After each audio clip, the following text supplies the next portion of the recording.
1936, the idea of a black Catholic church in North Carolina was nothing but a fairy tale. So we start our story with those famous words, once upon a time.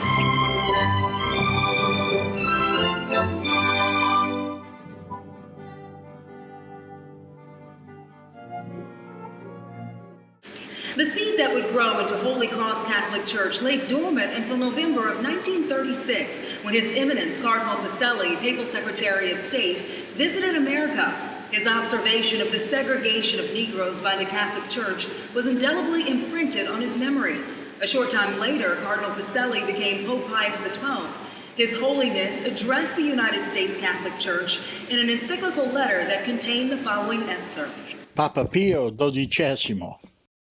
Noi stessi confess that we a special paternal affection, which is certainly inspired in heaven for the Negro people dwelling among you. For in the field of religion and education, we know they need a special care and a comfort and are deserving of it.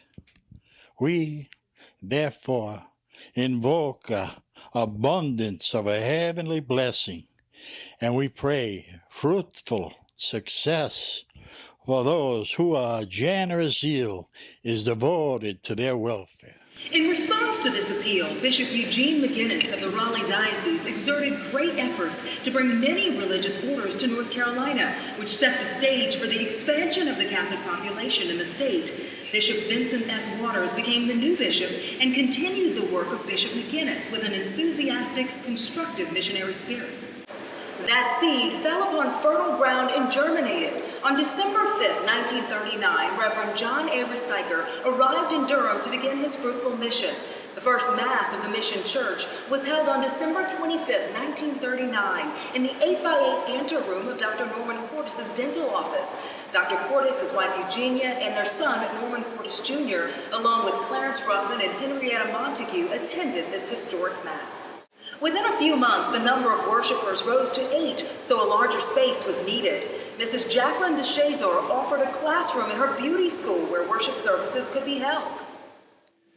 How did Holy Cross get its name? Well, that's an interesting story. Father Resiker walked 6 days a week to the Central Post Office on Chapel Hill Street to collect his mail. He would chat with people along the way. On one of his walks, he met with an elderly lady who asked for a cross, and her request was promptly granted. Later, when she was hospitalized, she took her cross with her, but it was subsequently stolen. When Father Resiker found out, he quickly replaced the crucifix. He was so profoundly impressed by her devotion to the symbol of Christ's supreme sacrifice and suffering that he decided to name the mission church Holy Cross. September 3rd, 1940, an option was taken by the Jesuit order to purchase land for the parish, 18 acres of land in the 1400 block of Alston Avenue. On December 2nd, 1940, sufficient funds were raised to purchase land to build a chapel. In March 1941 through July of 1942, an architect sketched plans for the church. So I went on and met Father Resiker, and he impressed me as a very, very pious person. And he took me on his wings and taught me catechism for a year and taught me Latin prayers. And during that time, all the Mass was in Latin, so he taught me how to answer all the responses. And after a year or so, I was a Catholic. Didn't know what I was when I was Catholic, right? It was very strange in those days to see a black kid, a Catholic in Durham. It was a kind of uplifting, and it was something we were proud of. Didn't really know what it was, but with Father Resiker, he just took me on his arm and took me on through. And after a year or so, he baptized me. But it was an experience I'll never get as long as I did. It changed my whole life. The history of Holy Cross is an interesting story. However, it's the parishioners that make Holy Cross an amazing parish. People are drawn to worship at Holy Cross. Now, how they came to worship at Holy Cross are very unique stories. I entered North Carolina College at Durham for Negroes in 1948, and my roommate was Catholic. And at that time, I had stopped going to church, so they invited me to go to Holy Cross. But one day I saw Barbara Nixon on the campus, and she said, Davison, I want you to come to Holy Cross. I want you to come back to Holy Cross. I want you to promise me that you'll come to a mass, 9 o'clock mass, one Sunday morning, and I guarantee you'll be back. So I said, okay, Barbara, I'm going to do that. Well, then, of course, I forgot it, but it kept coming to my mind. So one Sunday morning, I woke up and I thought, I'm going to Holy Cross this morning. And I did, and I was just blown off my feet. I would drive by Holy Cross to go to Abiding Savior. I'm a fourth generation Catholic, and when I refer back to the spirit of my grandfather, I could feel the spirit of my grandfather say, go there. Conversion comes in so many different ways and different steps. Once I found my place here, I just grew from there. And getting off 85 and traveling east on Highway 55 to Cary, we spotted this little stone church on the right side of the road. And I read the sign quickly, and it said Holy Cross Catholic Church. And I said to my wife, I said, that's where we need to go to church. Lifting the spirit through music and prayer keeps people coming back to Holy Cross. Most people don't expect a Catholic church to have gospel music, but led by choir director Gloria Burton, the Holy Cross Choir is known all around the state. That's how it started. Okay. With about 4 or 5 women singing in the front. And it evolved into, we were growing, so we moved to the back, and then they made a loft, and we went up to the loft. Yeah. Okay. And during that time, remember, we were blessed to have Mary Lou Williams come and teach us her mass, and she performed it with us. The incomparable jazz pianist Mary Lou Williams was artist in residence at Duke University's music department from 1977 until her death in 1981. Under Mary Lou's tutelage, the Holy Cross Choir took on a life of its own. Probably one of my most vivid memories that just seemed uncomfortable and difficult to me at the time, but now I realize how important and special it was performing the jazz mass with Mary Lou Williams when she was a resident at Duke, and she came to Holy Cross and taught us her jazz mass. And it felt like a foreign language because I'd been in the choir my whole life and we sang, but boy, oh boy, she had a different way of playing and of talking and of speaking, and her vision was beginning to go. I just took a couple of deep breaths and thought, well, I'm just going to have to sing this song. I remember the words, I can do it. Some man in the very back of the church stood up and yelled out, "Sing it, sister!" When he did that, I was instantly struck dumb. He scared me half to death. I didn't know what to think or what to do, and I just stood up there at the microphone with my mouth wide open and my eyes bugging out like I couldn't breathe, I couldn't sing, I couldn't move, I couldn't think, but somewhere in the background I could hear Gloria trying to get me go again. And so whatever happened, I finally started to go again. And I finished out the song, "You can fight on through your darkest day."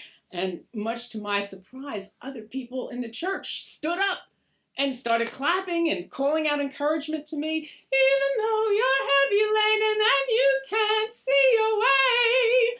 And everybody in the church was standing up, and I was singing the song, and it was just the best thing ever. "God will open doors." And the choir was behind me singing, "He will open doors. God will open doors for you." And when I finished that song, in my mind at least, in my memory, the whole church was on their feet, and the whole roof of the church blew off, and the Holy Spirit came flooding in, and a gospel star was born. Every community has its own set of challenges. Holy Cross certainly has its share of them. We have had our trials and tribulations. It ain't been no crystal stairs for us, so don't let anybody tell you that. But we have been so blessed that every obstacle that the devil was put in front of us, God said, I'm moving that away from my people. And we are very blessed. And I am very blessed to be a part of Holy Cross. One of the major challenges happened during the latter 1960s when Bishop Waters decided that the congregations of Holy Cross and St. Teresa, a recently diocesan-established all-black church on Fargo Street, were both too small to coexist and should merge. The two congregations at the churches were small. Both of the congregations were small congregations. And so he wanted to close Holy Cross and make it a chapel for the students at North Carolina Central University. It then was North Carolina College. And St. Teresa would be the main Black Catholic church. Well, when he did that, those of us at Holy Cross, the membership got together and asked Charles Blackman, who's my husband, and George Thorne to go to the bishop and talk to him about not closing Holy Cross. Holy Cross would become a chapel serving the North Carolina College students, and St. Teresa would be designated as the sole Black parish in Durham. I started out at St. Teresa, that was on Fargo Street, and it was my family, and the corpus made up the whole church. St. Teresa was like, it was small, it's all family.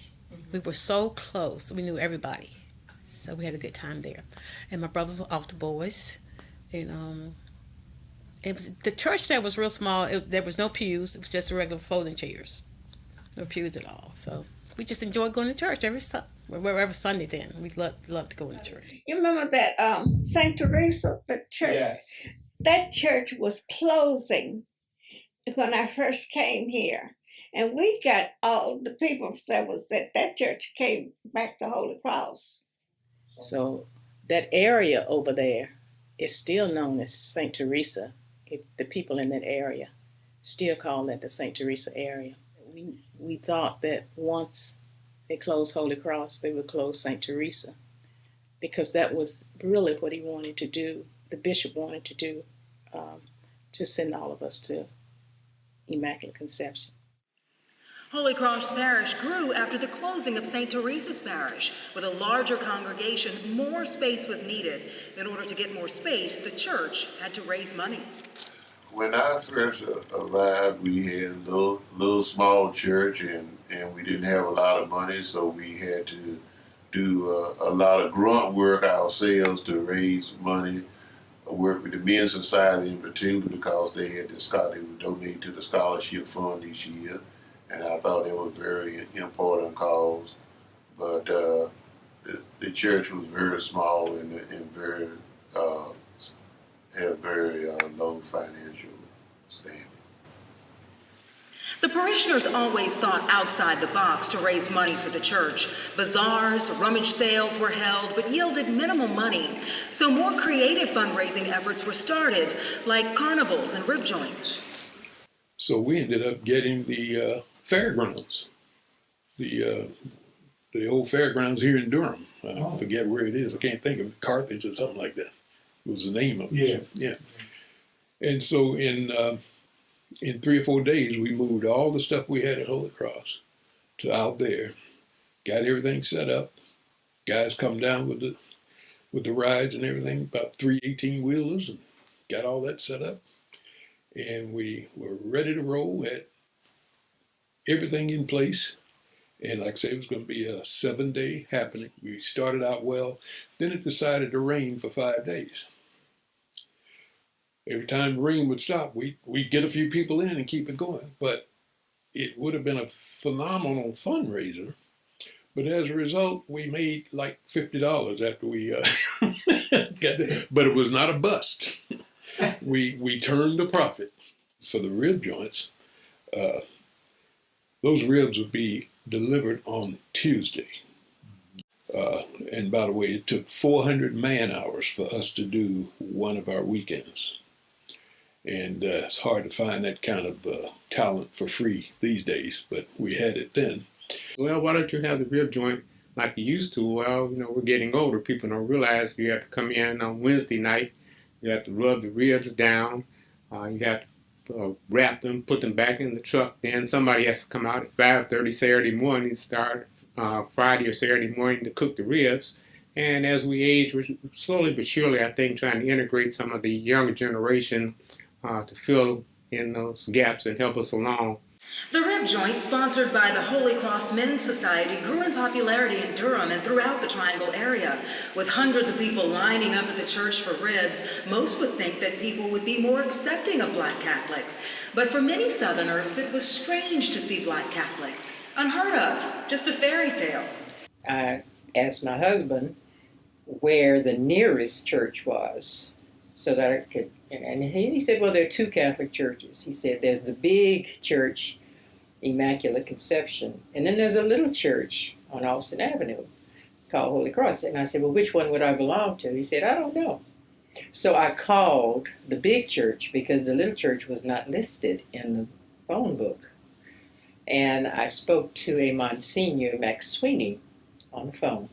I identified myself as a Thelder Guyan, recently replanted from New Orleans, Louisiana, and wanted to know what parish I belonged to.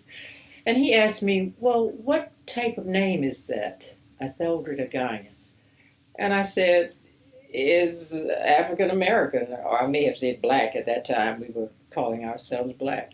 And he said, oh, you go to Holy Cross, automatically. So I had been at Holy Cross ever since. And certainly to be Black and a Catholic was had its difficulties.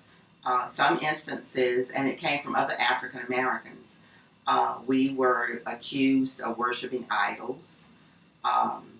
They had a problem with us calling our clergy father because they felt like no one should carry that title. And so as a young person, a teenager, I was constantly having to defend my faith with other Blacks and even within my family. I was the first white person to join choir, and I quickly figured out that that was no big deal because at that time and also this time, white people could easily and freely move into Black society, and it was no big deal. It was just movement from the other direction that was problematic and is still problematic today. And but I think what Holy Cross has given me is a really, really, really strong understanding of what it's like to function as a minority in this country. The thing that led us to come here and to really seek the church out again was, you know how they changed the different procedures in church and you hold hands to say the Lord's Prayer.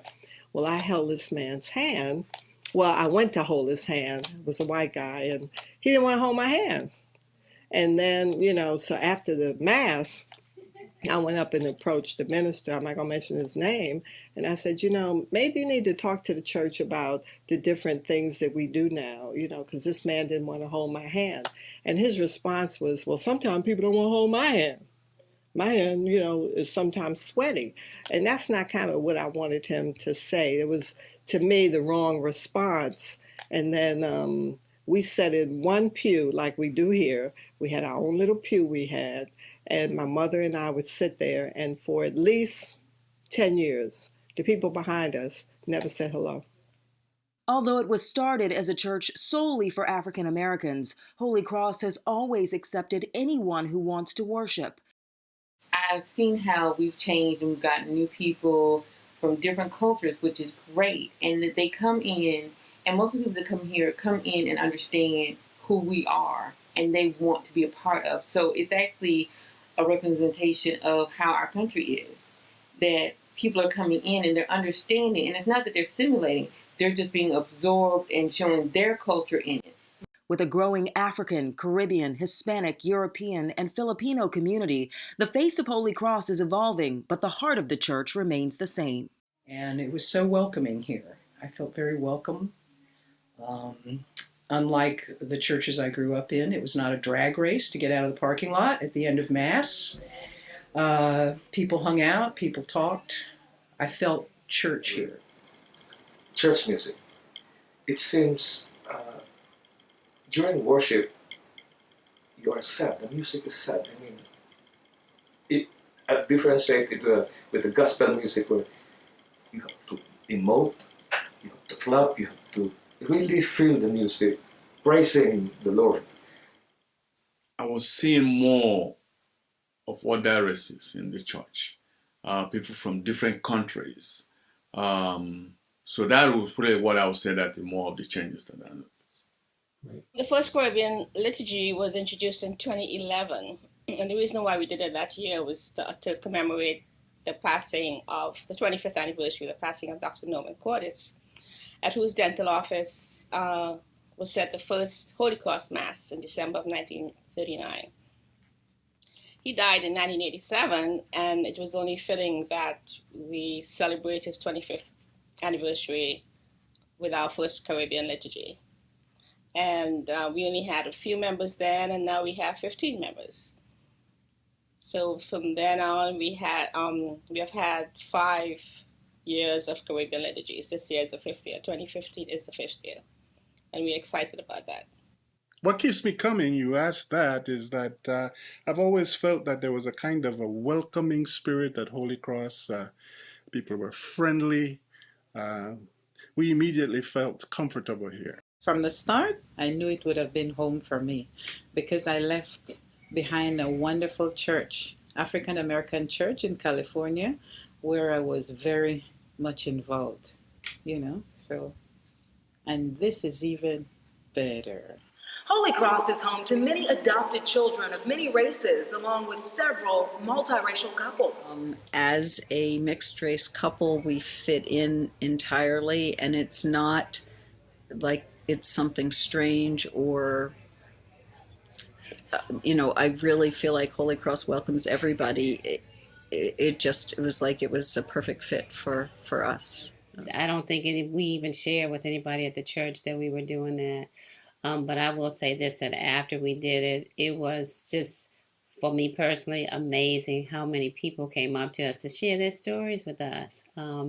People that I had no idea had adopted children, and I saw their kids in the church and just never even really, it's not something you really think about. But once people found out, they were just so open to us. And then they had this really beautiful baby shower for us when Joshua came to us, which was surprise. It was such a nice surprise, and we were just so grateful. Yeah, I agree. For 74 years, the Maryland province of the Society of Jesus, respectfully known as the Jesuits, provided spiritual guidance for the parishioners of Holy Cross. In 74 years, 12 priests ministered, taught, led, and contributed to the rich legacy of Holy Cross Catholic Church. The church at the time was made up mostly of African American men and women. And that sort of attracted me, that I would be in a church where the parishioners were mostly African Americans. And the music was very good. Gloria Burton was the pianist and the choir director. And I found that the people entered into the celebrations there very wholeheartedly. And that was very attractive to me. During the early 1980s, Father O'Connor arranged for George Murray, who is now a bishop, to come to Holy Cross to gain practical experience with the parish. The following summer, a young, recently ordained priest, J. Glenn Murray, began his year-long pastoral service and was also a strong influence on the choir. I was in touch with some Jesuits. One of them was Frank O'Connor, who was pastor down here, and he was given signs that he was getting ready to move on.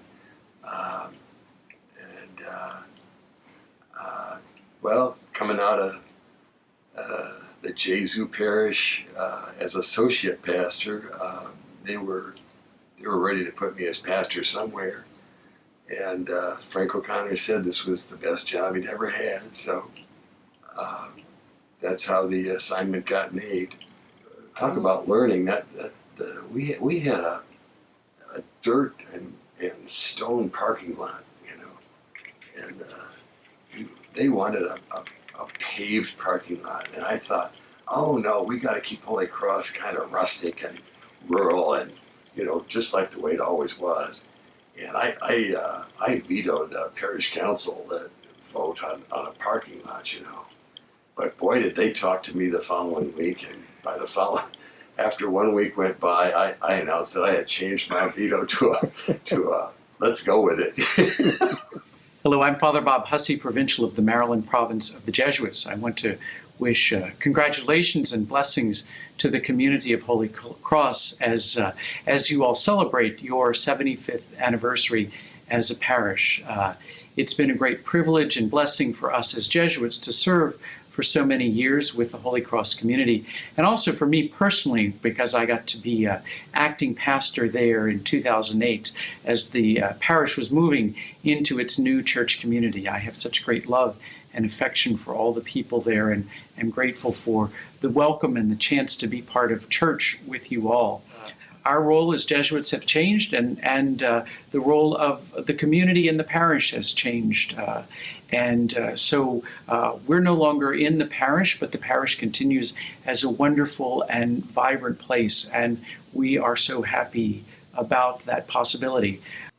In 2014, the Conventional Franciscan Order replaced the Society of Jesus as the spiritual leaders of Holy Cross. Father Andrew Santamaro was the first Franciscan priest to guide the church under the new order. As I did some research and read some literature on it, that it's different than ministering to the Italians that I've ministered to, or the Polish people, Polish immigrants. So I came in it with an open mind and the ability, and I hope, the ability to listen and to hear what you all had to say. And correction too. I'm not an African American. I've not had that lived experience ever. And so the hope is that the people have been able to come up to me and say, Father, maybe you shouldn't have said it that way, or why don't you try couching it this way? I'm learning as much as they are from me. I'm learning from them. Through their spiritual leadership, the church has grown. New traditions, ideas, and policies have made Holy Cross a better and more spiritual church. The face of Holy Cross is also changing. Children that grew up here are now bringing new energy into the church. Well, the changes that I'd like to see, I'm starting to see already. It looks like there's a lot more younger kids in the church, like Bree's age, and the Easter egg hunts are coming back. I got good friends with the Easter Bunny now, so I'm starting to see some of the things that I experienced, and I'm glad to see that they are coming back. And definitely more young people, young folks, getting maybe more college students, things like that, to join the church. There has also been an influx of new people of different ages coming into the church. The young adults now, we've been meeting fairly regularly throughout the year, and we're aiming to really just build fellowship and have the spiritual and the social component, and then also have service. And I decided that when I came to live here permanently, Holy Cross was going to be my church.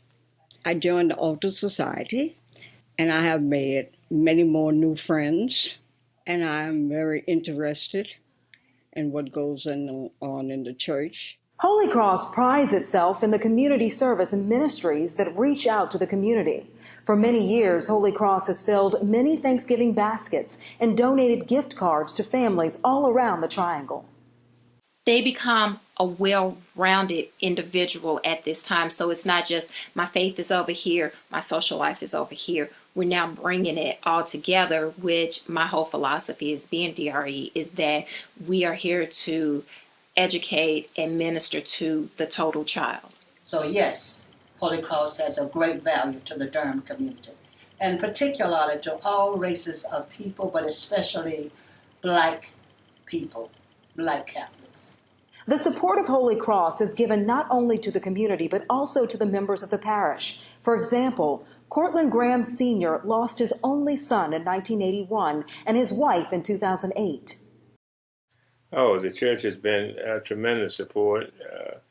The good friends that I've met here, the bonding that our families did. There were times we did as the old saying goes, feel like one big family. You know, just really getting a lot of emotional and spiritual support the entire time that I was in graduate school. And now, you know, through, you know, challenges you face in life and professionally having mentors, it's just really been incredible levels of support. If I miss a Sunday at church, somebody will call me and see if I was sick or why I didn't come to church last Sunday. And that means something to you when somebody cares about you enough to check on you. There are people here that they're always welcoming you, always make you feel like this is where you belong. And last year, they did. I went through breast cancer, and I had Holy Cross women sending me cards, flowers, and calling.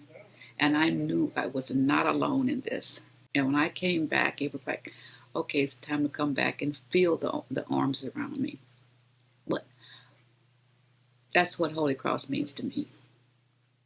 Because of the close relationship of North Carolina Central University and Holy Cross, the Corporation of the Roman Catholic Church, owner of the land, sold the last approximately 3.62 acres to the state of North Carolina for the benefit of the university in 2008.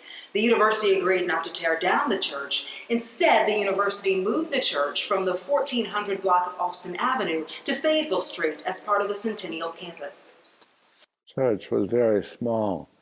I think it may have been built to fit about 70 people. So it was a very small church, beautiful fieldstone. And when the Holy Cross moved to its present position, they put the old church, which was next door to North Carolina Central University, they put the church on 90 wheels and moved it down the highway and put it on the campus of North Carolina Central University. And I have been back there to see it where it is now. They have it in a very nice area. The new church is nestled on approximately 18 acres of land, only 1.5 miles from the original location, 3 times the size of the old church. The close-knit feel is still there. Even some of the Hillsborough stone from the old church is now placed behind the altar. Great joy and privilege of dedicating Holy Cross. Of course, I'd already heard about Holy Cross Parish and its history in the diocese and the strength of the community. But it's such a powerful ceremony, consecrating the altar on which the Eucharist will be sacrificed, anointing the walls. In the ceremony of a dedication of a church, is our whole theology comes alive, of really explaining clearly who we are as church. And of course, the ceremony that day, with the beautiful music, which I always experience at Holy Cross, the faithful participation, some of the pillars of the parish there, some of the new people and the great diversity that was represented. It was just one of the most joyful days in my time as bishop. And as I said that day, we will forever have a bond. The acacia tree is the symbol of Holy Cross because of its deep roots and being able to survive in desert conditions. Just like Holy Cross in the early years, we are a growing and thriving community of people who are becoming stronger in our faith. Over the past 75 years, the seed has taken root.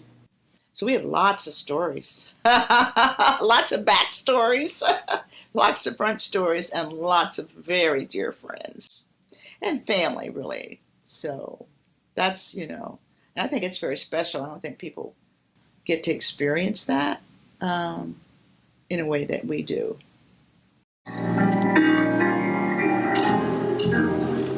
Who are we? Holy Cross Catholic Church is a faith community blessed with many gifted people and generous hearts. Our gatherings for worship are joyful, sustaining to our members and welcoming to our visitors. Though we are small in size, we are big in spirit. We are confident that the Spirit of God is leading us in our ministries too. Our elderly. To our young adults. to our sick and shut-in members, to our middle-aged members, and in their service to the need of the Durham community.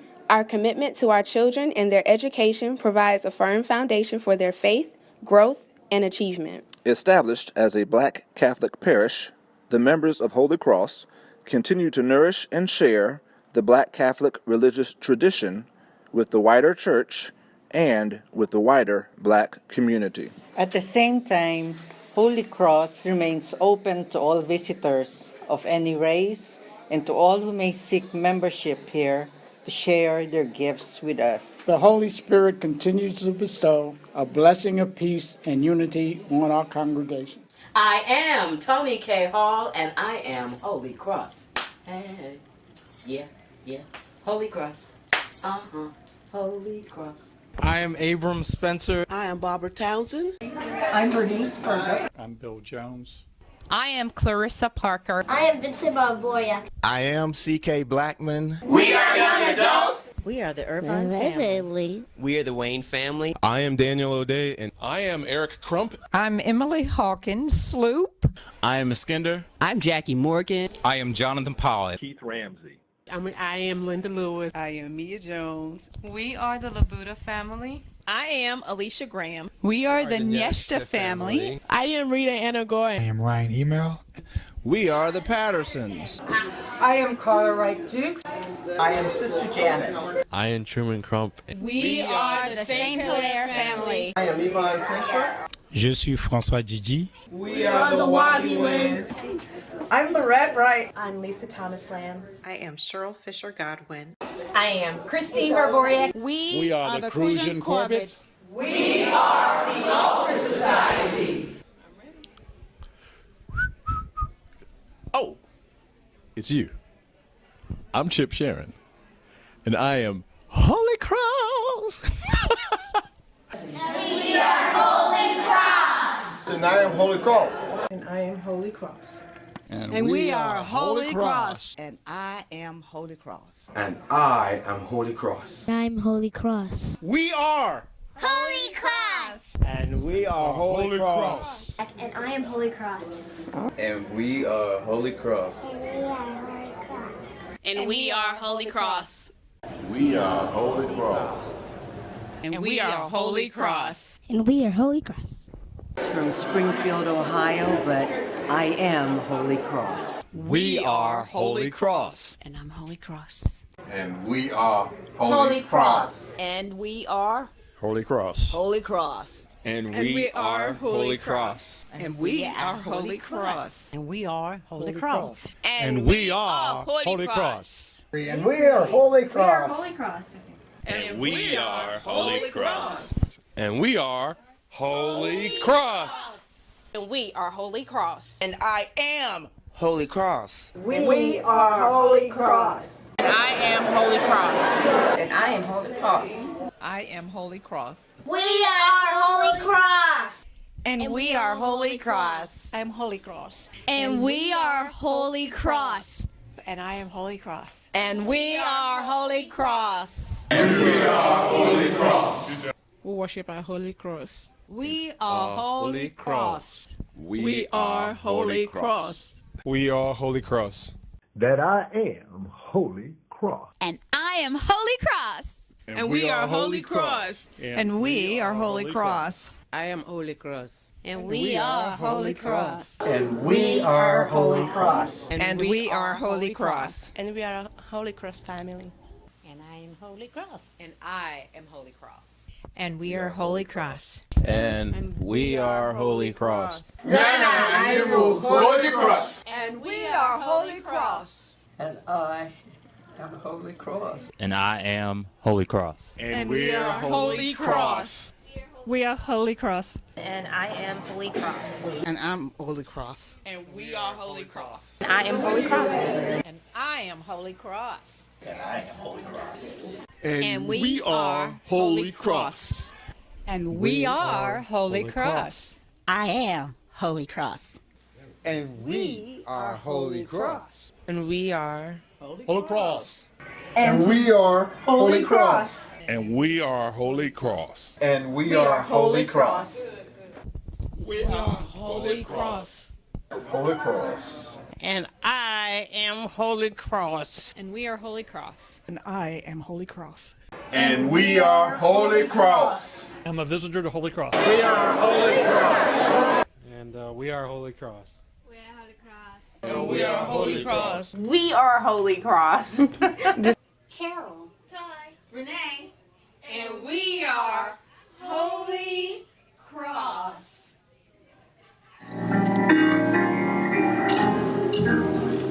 Who are we?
Grace and mercy